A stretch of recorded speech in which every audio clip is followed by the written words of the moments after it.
Hi everyone. Welcome to our next topic, Sophie Germain primes. Now these primes have their own importance. Let's start by understanding what Sophie Germain primes are. If for an odd prime p, the term 2p plus 1 is also a prime, then p is called a Sophie Germain prime. The term 2p plus 1 is called a safe prime. We would be discussing safe primes in detail later on. So who was Sophie Germain, who inspired so many including me? Sophie Germain was a 19th century mathematician who pursued her interest in mathematics besides her parents' objection. She was not allowed to attend the École Centrale de Travaux Publics, later called the École Polytechnique, as she was a woman, and there was a prejudice against women's education. This did not deter her from pursuing her interest in mathematics. She managed lecture notes of Lagrange's and sent him a paper on analysis under the pseudonym Monsieur Loublon, which impressed him greatly and became her mentor. He also corresponded with Legendre and Gauss. When the hometown of Gauss was invaded by Napoleon in 1806, she asked her friend for his protection. That is how her identity was revealed to Gauss. He wrote to Olbers, who was an astronomer, "How can I describe my astonishment and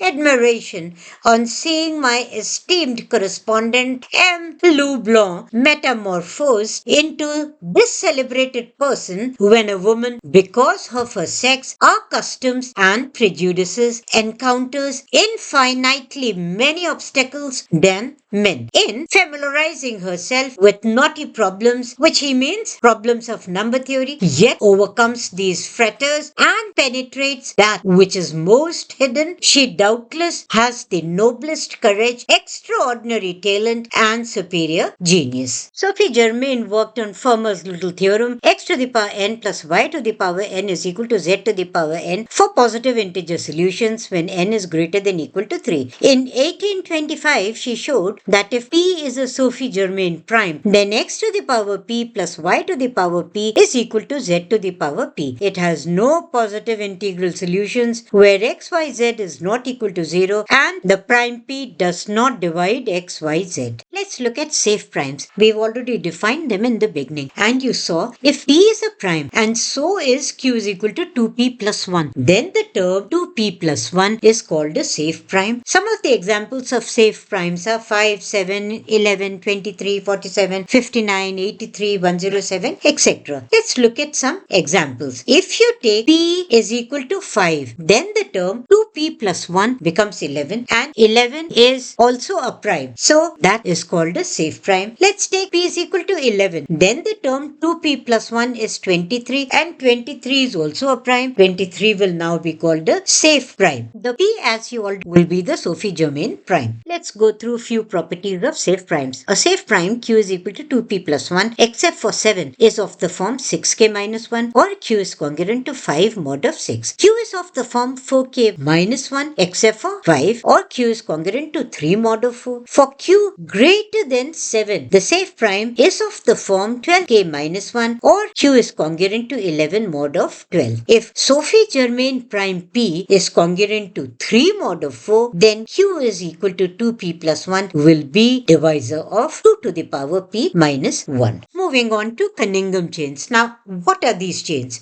A sequence of primes of the form 2p plus 1 form Cunningham chains. They are named after Lieutenant Colonel J.C. Cunningham. These chains are of different lengths, the smallest being 2, 5, 11, 23, 47. So, each Sophie Germain prime belongs to a Cunningham chain. Lehmer in 1965 found chains of the form 2p minus 1 of length 7. The sequence p 2p plus 1 2 times 2p plus 1 plus 1 dash dash dash, where all the terms are prime, is called Cunningham chain of first kind. Every term except the last is a Sophie Germain prime, and every term except the first is a safe prime. Safe primes ending in 7 are the last terms in such chains. Let's look at some facts about Sophie Germain primes. Density and distribution of Sophie Germain primes decreases as numbers grow. Hardy and Littlewood conjectured that there are infinitely many such primes. This still remains unproven. All Sophie Germain primes satisfy p is congruent to 2 mod 3 or p is congruent to 0 mod of 3. As of February 2016, the largest Sophie Germain prime is for p is equal to 261,816,340,2417 into 2 to the power 129,0000 minus 1. It has 388,342 digits. It was found by Dr. James Scott Brown using PrimeGrid, a distributed computing system. The number of Sophie Germain primes less than n is given by the formula 2cn upon natural logarithm n whole square, where c is equal to 0.660161. C is called the Hardy-Littlewood constant. If you take n to be 10 to the power 4, the number of Sophie Germain primes less than 10 to the power 4 will come out to be 156 using this formula, whereas the exact number is 190. So this is an approximate formula. So why are Sophie Germain primes of interest these days? I have listed here a very few of the applications. Sophie Germain primes help in securing digital communication. Sophie Germain primes are used in generating safe primes for security of cryptographic systems, especially in Diffie-Hellman key exchange, in sharing secret key over insecure channels. They help in random number generation for simulation and AI, like the Monte Carlo simulation, where randomness is important. In study of prime numbers, the Lucas-Lehmer test works more efficiently when P is a Sophie Germain prime. So these are a few of the applications. Lastly, in the Pulitzer Prize winning drama Proof by David Auburn, the spiritual mentor of Catherine, the protagonist, is Sophie Germain. The play is about authorship of an outstanding mathematical proof of a theorem in number theory, which is found in the notebook of Catherine's late mathematician father, Robert. A movie with the same name was also made later on. Thank you for watching. Our next video would be on types of perfect numbers. For detailed notes, practice problems and my class lectures, you can go to my website www.profpritibajpai.com.